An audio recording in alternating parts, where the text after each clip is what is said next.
Hello guys, what is going on? Daniel Charles back here again for another show. Hope you're doing well and keeping safe wherever you are listening to this, getting closer to the weekend. And we've got some new stuff to get through, obviously, and we've been reacting to that. I did a news show yesterday, Let's Talk Chelsea, breaking down Mauricio Pochettino and N'Golo Kante, other stuff too. We will react to news as it comes out, particularly regarding Pochettino. But today's show, I wanted to focus on the players who I think Chelsea should be letting go. Yes, we haven't reached the end of the season yet, and yes, many of us are looking beyond the remaining Chelsea fixtures into the summer with hopefully a new coach in Mauricio Pochettino, what the squad could look like, the players we need to keep, the players, new players coming in, potentially ones we buy in the summer, and what a new Chelsea could look like heading into the 2023-24 campaign. But this show is going to be about who I think Chelsea should be selling in the summer. This is my list, and I think in some ways it's a little bit unrealistic. I can't see all of these players being let go permanently. And just a disclaimer, two players who I'm not going to be mentioning in this list are Joao Felix and Denis Zakaria. Two loan players.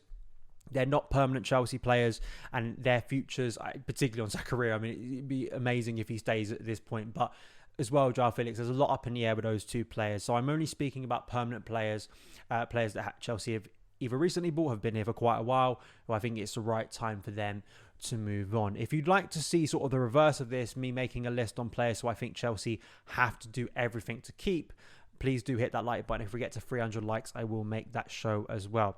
Let's get into my list, and please do give me yours in the comments below. We're going to start from goalkeeper, work our way through defence, midfield and attack. So Keppra, Arrizabalaga, pretty obvious here. I don't really see the justification and benefit of keeping Keppra any longer. He has had, from his own words, a pretty positive season. I think that is mainly down to the amount of football he's played, given where he was, say, in 2020 under Frank Lampard, even after Edouard Mendy came in. You know, the idea he would have been deemed first choice at Chelsea even a year ago, I think would have seemed unrealistic. But that doesn't mean, in my opinion, he is the right first choice for Chelsea. And although he isn't as bad a goalkeeper as I think he maybe was in earlier parts of his career, there have been parts he has improved, and it isn't, statistically, it isn't the same as it was in 1920 where it was horrendous.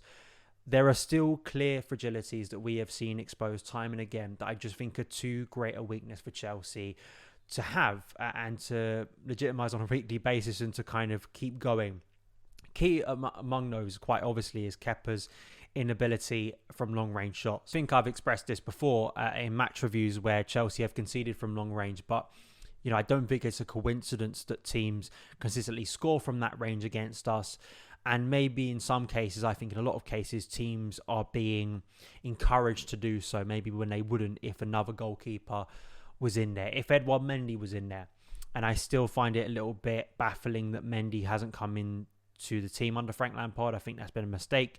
And although Keppra, as I say, in certain aspects has maybe gained a little bit more confidence, I still think he's lacking in those areas. And I just think tactically in very tight games, you know, if we're thinking about an FA Cup final a few years ago, where that's a very tight game and Yuri Tielemans' goal comes from a long-range strike. And there was debates at the time about whether Chelsea, if Mendy was in goal, would have avoided that goal being conceded and maybe won the FA Cup final. It's in fine margins like that where Chelsea, we've looked at the team this year, and defensively, we haven't been horrendous. When you actually think about how bad this season has been, the actual numbers of goals conceded haven't been that high. You could maybe argue we got to give credit to Keppra in some ways, but some of those games have been very tight. And if we aren't conceding from long range, if we aren't having those fragilities, it changes the balance and dynamic of those games to maybe turn those defeats or draws into wins. And that's going to be key next season for Mauricio Pochettino if he has any hope of getting Chelsea back in the Champions League. And I just think for Kepa, he's had a rehabilitation in some ways, but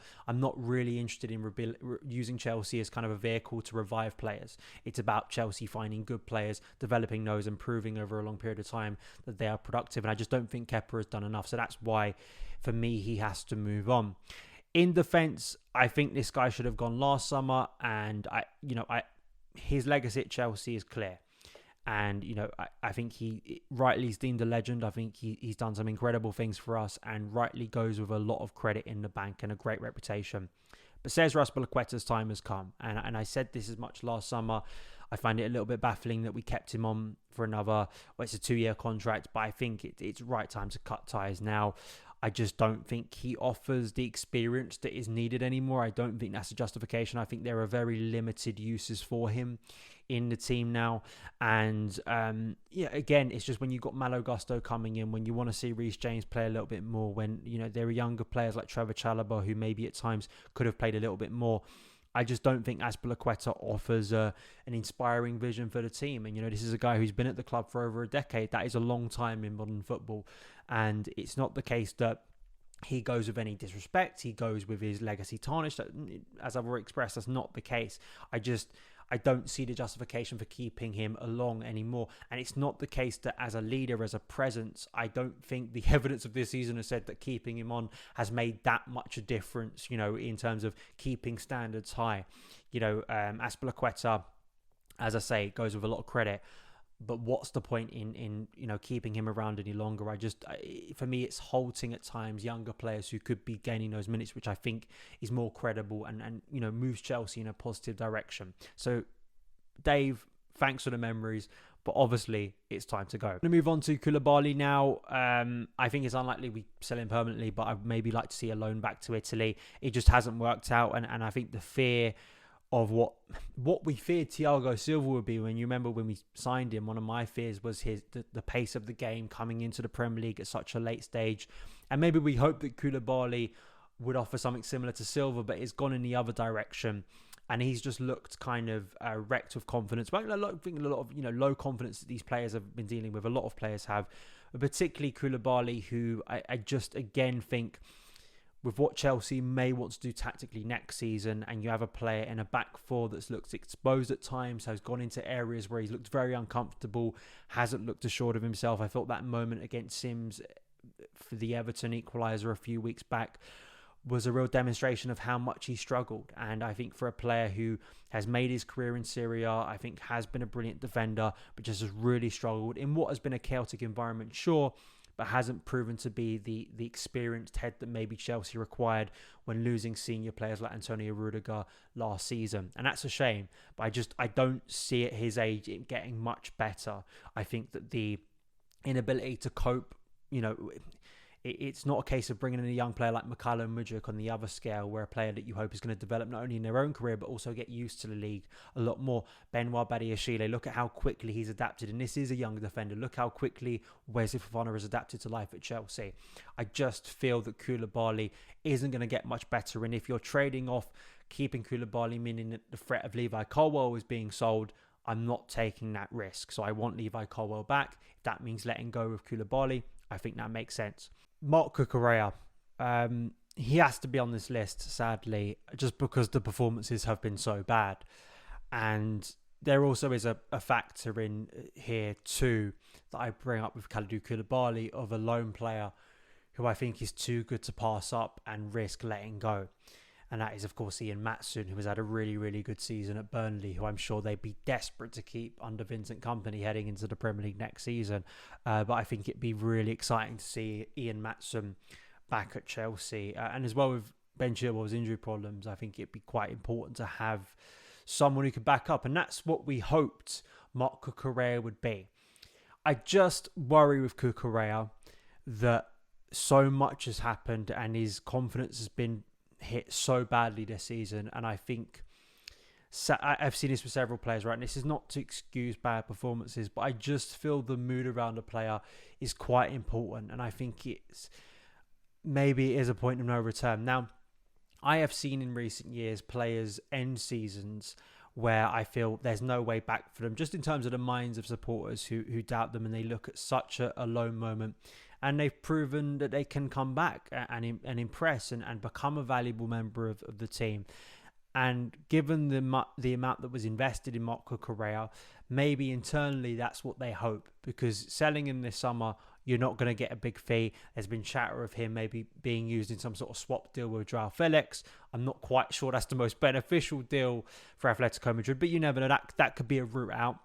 But I just feel for the player, if we are judging these players personally on their performances, what they're bringing, players that could be used in their place next season, and we could gain more from giving other players minutes. I think Pochettino as a guy who likes to use younger players, and I think particularly with his methods, you want players who are going to be sort of hungry to learn and hungry to impress. And it's not the Cucurella's mentality.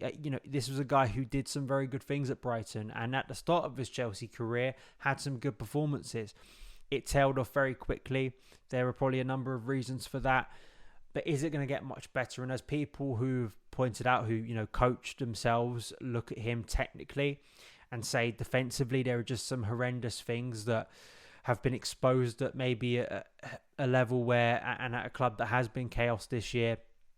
And is that going to improve? Can someone like Pochettino coach those things out of Marc Cucurella at what is not a ridiculously young age? He is 25, I think 26, coming into prime years of his career. Is that going to change comparatively to a talent like Ian Maatsen? And that's what I'm balancing up. And I just don't think Cucurella's performances, they've been so poor. And I do feel a lot of sympathy for the player.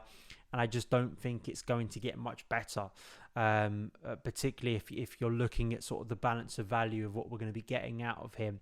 So that's why, for me, I think it is right to cut ties with Cucurella. I do think this is one of the more very unrealistic ones on my list, because who's going to pay money? What's going to be acceptable for Chelsea? I do think a loan is probably the best case scenario here. We have heard reports that they'd like to see him get a second season, but then that brings up the question of what happens with Ian Maatsen, who I'm sure will not be happy to just go on another loan when he could get a permanent move to a Premier League club, if that isn't with Burnley, of course. So we will see, but I think it'd be silly of me not to add Cucurella on this list, given how bad his performances have been this season.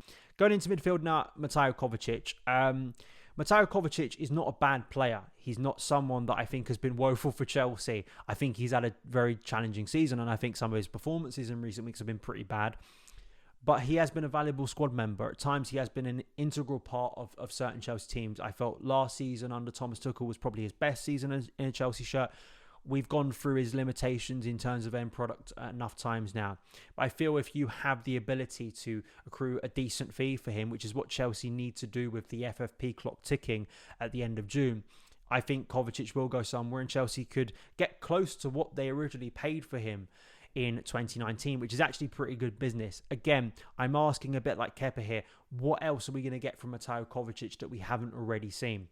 We know Kovacic at his best can be a very press-resistant player, to use that kind of overused term, can be someone who technically is quite proficient at his best, but still has those severe limitations that I'm just wondering at this stage. And he also is a player that has a track record of injuries, which hasn't been the best and has been a little bit detrimental to Chelsea.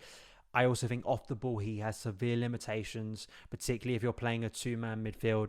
And I think that has been a big problem that maybe has been overshadowed and forgotten at times, and, hasn't been sort of brought up with Kovacic. I think he can be quite horrendous off the ball. And that, for me, is a big problem when you're bringing in a coach like Mauricio Pochettino. Technically, again, he does a lot of things that I think a lot of top coaches like. But I just feel if you can get a good fee for him, if you can move in players that are younger and really start to redevelop the midfield, revamp the midfield, which is key, I think it's worth it. Now we move on to the attacking players. I think the next two I'm going to batch together because I think they've been in the same boat over a year now, and I think that those two players are Christian Pulisic and Hakim Ziyech. I think for both these players, Pulisic I've wanted to see do well, and I felt at times he could have been a brilliant player for Chelsea, but it just hasn't worked out for a number of reasons, whether that be injury, whether that be system, whether that be coaching changes, and all of the players, we speak about at Chelsea, I think have suffered through this. And it's a shame that Pulisic, given that very early promise, hasn't been able to fulfill that. And I think he's a talented player that I hope for his sake will go somewhere else and develop. But I just don't think it's going to work at Chelsea unless something drastically changed. Ziyech was literally, one proper file being sent to PSG from getting a loan away from Chelsea in January. So I know he contributed to the winner at Bournemouth, the Badiashile goal, but Ziyech, again, another player who needs to be off. And I just don't think it's very healthy to keep players around who have maybe felt lost at Chelsea, haven't felt that integrated with things, and have maybe wanted to move on for some time now. I don't know how it benefits the player, and I don't know how it benefits the club, and I certainly don't think it benefits a new coach coming in who's going to want to build maybe a tight-knit group in what is going to be a season with fewer games next year. And I just think for both of these players, they need a fresh start, whether that for Ziyech is going to PSG, whether it's going back to Ajax for Pulisic. I'm unsure where he ends up, but I think for both of these players, it's pretty obvious they need to cut ties, and I just don't see what future they have at Chelsea unless massive change happens and maybe we sell a load of other players and then the door opens for them. But I don't see futures for them at Stamford Bridge anymore. The final two here, I think one of them is so abundantly clear. Pierre-Emerick Aubameyang, a failed signing, a tragic signing that was mainly made for Thomas Tuchel. We know the chaos. We sacked Tuchel a week later, only one day after him making his debut, Aubameyang for Chelsea against Zagreb, Tuchel's last game, and that clearly derailed. I think kind of the long-term prospect of this move working. You could maybe make arguments that Chelsea haven't done enough at times to give Aubameyang enough time in front of goal to maybe show that he's a prolific goal scorer and at least an experienced one, where there's been so few goals within this team. I have to admit that I did back Graham Potter's I think initial decision to kind of exclude Aubameyang. I don't think Aubameyang's performances have been good enough throughout the season when he was playing to justify those chances, but things have been so bad that we've seen Aubameyang get some chances in recent weeks under Frank Lampard. So for Aubameyang, he clearly wants to go again, whether that's back to Barcelona or somewhere else. I think it's quite obvious this is going to happen. This is one that you can kind of be guaranteed is going to be moving on from Chelsea in the current squad. So I think that's quite obvious, and it's the right move because Chelsea need to focus sort of energy and definitely finances elsewhere. The final one is maybe the most controversial of this list. I mean, maybe I'd put it up there with Kovacic, who some people seemingly love and think we can't lose, but I don't think that makes a lot of sense. I think this guy, statistically this season, is actually Chelsea's top goal scorer. But that isn't really saying a lot when we think about the lack of goals Chelsea have consistently. And if you've been watching this channel for a long time, you know I've been very critical of this guy for some time. And it probably isn't a surprise to you that this name comes up right here. And it is Kai Havertz. Now, Kai Havertz, he has had a strange Chelsea career because for large periods of his Chelsea career, the average Kai Havertz performance hasn't been that good. But he has had this ability throughout his career at Chelsea, and even if he was to leave, he scored one of the most important goals in our history. And that cannot be forgotten. That moment in Porto was incredible. And many players will pass through Chelsea and not reach and replicate what Kai Havertz did that night. And that is very important, that goal, that moment in history. And that's why a load of people feel quite clearly a connection to Kai Havertz. And there have been other moments too where he scored big goals. Not even ones, going to trophies. The goal he scored against Newcastle last season was a very emotional moment in the context of what was going on at that time in Chelsea history around Stamford Bridge. He's connected to that, of course. He was the guy whose penalty, secured the Club World Cup for the first time and made us world champions for the first time. Something we don't know when will that happen again. He has been connected to those moments, and I'm sure there are other big goals where he scored where you can look at and go, yeah, he just seems to have this knack of scoring big goals. And that in a trait in a player is big. The Borussia Dortmund goals, the Borussia Dortmund goal, obviously, from the penalty spot that got us through to the quarterfinal. A big night, a big moment for Kai Havertz where he had a really big performance. But I have to look at the whole thing with Kai Havertz, and I wonder how long we need to persist with a player who on a more regular basis isn't producing. And the fact that we are now 2 to 3 years into his 3 years, I think, into his time at Chelsea, and none of us can truly say what his best position is, what it is on a weekly basis that he contributes. What is the Kai Havertz trademark thing for Chelsea? I don't think any of us can say that, and there hasn't been overwhelming evidence compared to some other players we could look at in this squad to keep for me to justify giving Kai Havertz yet another season. Another season potentially. Yes, you can make the argument about every single player in this squad under a new voice, under a new coach. He could be, especially as a younger player too. This is not a 28-year-old. This is someone still arguably coming into their prime. But I just wonder, again, if we're looking at what Chelsea need to do this summer and to look at players that are going to be productive for us, which has been the big problem in the final third, whether you're looking at someone creating chances or finishing chances, which is what Kai Havertz has been kind of given the responsibility to do. And it's not like he's never shown anything that he could be a good striker. He just hasn't done it consistently enough.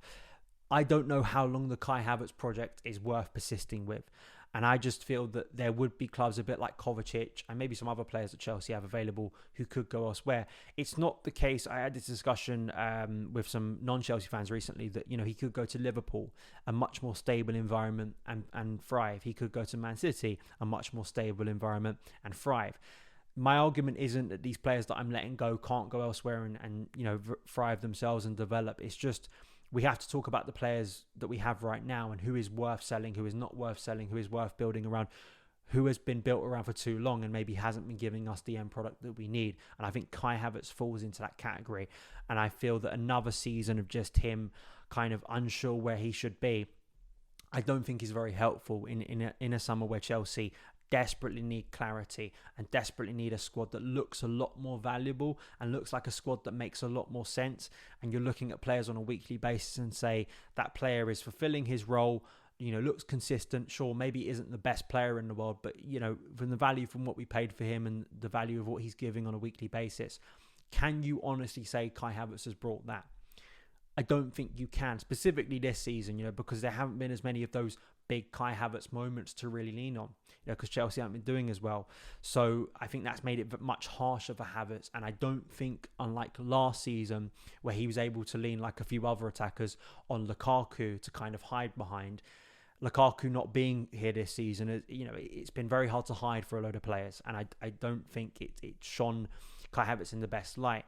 Now, sort of wrapping up, it's been an awful season for Chelsea. There have been very few players, there have been times where you just want to rip it all out and start again with a whole new group of players, and I understand that. But the reason why certain names who I can already hear being, typed away angrily down below who aren't being, thrown on this list, particularly, and I'm going to name him right here, Mason Mount, is because Mason Mount, has been injured in recent weeks, but also there is quite a lot of evidence, 3 seasons worth of evidence of Mason Mount being a very productive player for Chelsea. That outweighs a lot of the players on this list. And I think Kai Havertz is a prime one. And very few players on this list for me, even if they have done things previously in their career, even if they have aesthetic things that people like about them, I don't think it's worth persisting with. So that's why I feel these players have to be let go. And I actually think there is potentially a little bit of value in these players. I think there are some players who could actually attract a decent fee, which is what Chelsea need to do if they need to cut this squad. There are other players, like I could look at a Conor Gallagher, like a Ruben Loftus-Cheek, players, particularly a Gallagher, who I think, could maybe attract a good fee for him this summer. I do think with a coach like Pochettino, and again, a young player who's only had 1 season at Chelsea, I'd maybe like to see another season for him. When a lot of the players I'm talking about here, the likes of Keppra, Cesar Aspilicueta, Mateo Kovacic, Christian Pulisic, Hakim Ziyech and Kai Havertz, with the exception of Kalidou Koulibaly and Pierre-Emerick Aubameyang, I've seen quite a bit of in a Chelsea shirt. So it's fair enough to make a conclusion about them at this current point. Those are my thoughts. Let me know yours in the comments below. I'm sure people will disagree. But listen, I think it's important that Chelsea let players go. And some of those are going to annoy people. And some of those may feel like harsh. But I think it needs to happen this summer. So those are my thoughts. Let me know yours. You can follow me on Twitter at SonOfChelsea. And I'll see you again very soon. All the best.